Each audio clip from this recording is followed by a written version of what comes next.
Sveiki, aš esu advokatas Marijus Velička ir šiandien noriu su jumis pasidalinti geromis naujienomis kovoje su nesąžiningais elektros energijos tiekėjais, kurios mus pasiekė šią savaitę. Taigi, kas įvyko per šią savaitę ir kokie reikšmingi pokyčiai yra užprogramuoti ateityje. Kaip jūs žinote, po Europos komisijos energetikos generalinio direktorato išaiškinimo apie tai, kad labai mažoms įmonėms bei buitiniams vartotojams nutraukus sutartį negali būti taikomi jokie mokesčiai nepriklausomai nuo jų pavadinimo, tai ką mes turime Lietuvoje, sutarties nutraukimo, sutarties pakeitimo, rezervacijos ir nuolaidų grąžinimo mokesčiai. Šiuo metu turime teigiamą poslinkį tai, kad vienas elektros energijos tiekėjas, būtent Elektrumas, vakar išsiuntinėjo visiems laiškus, kuriame pasakė, kad nebetaikys šitų nuolaidų grąžinimo reikalavimo, kuris pas juos buvo įrašytas sutartyje. Ir tokiu būdu mes galime pasakyti, kad pokytis įvyko.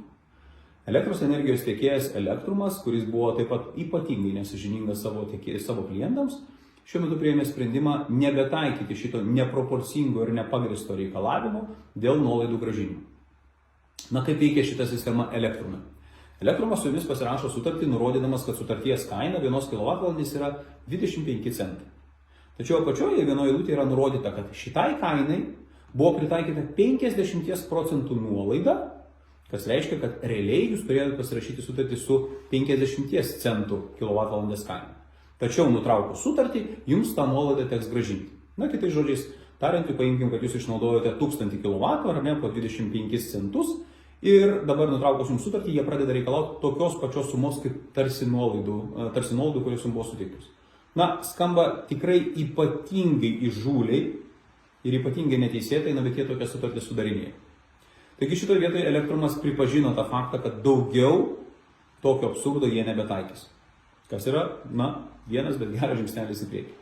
Tačiau reikėtų atkreipti dėmesį, kad yra dar tokia kompanija kaip Ignitis, kuri turi 80% visos rinkos. O Igničio kompensaciniai mechanizmai, kurie įsijungdavo nutraukus sutartį, būtent ir buvo nuolaidų grąžinimas. Taigi, Ignitis neteisėtai ir nepagristai reikalavo grąžinti suteiktas nuolaidas visiems elektros energijos tiekėjams, buitiniams vartotojams ir mažoms ir labai mažoms įmonėms, kurios su jais nutraukė sutartį. Ir dėja, bet reikia pripažinti, kad daugybė žmonių tas nuolaidas grąžino ir tos pinigus sumokėjo. Kasgi dabar atsitiko šitoje vietoje ir ką dabar galima būtų padaryti?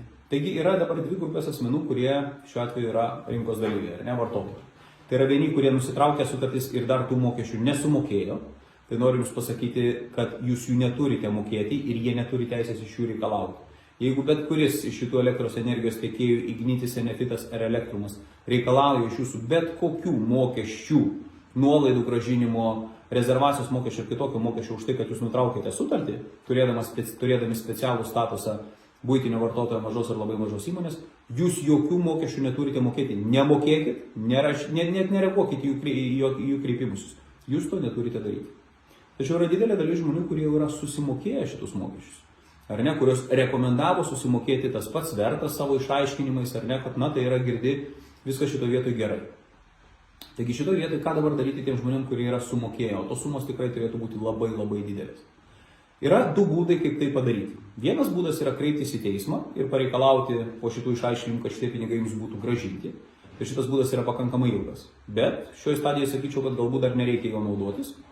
Yra kitas būdas - priversti vertą, tai yra mūsų valstybinė energetikos reguliavimo taryba, įpareigoti elektros energijos tiekėjus grąžinti neteisėtai surinktus pinigus.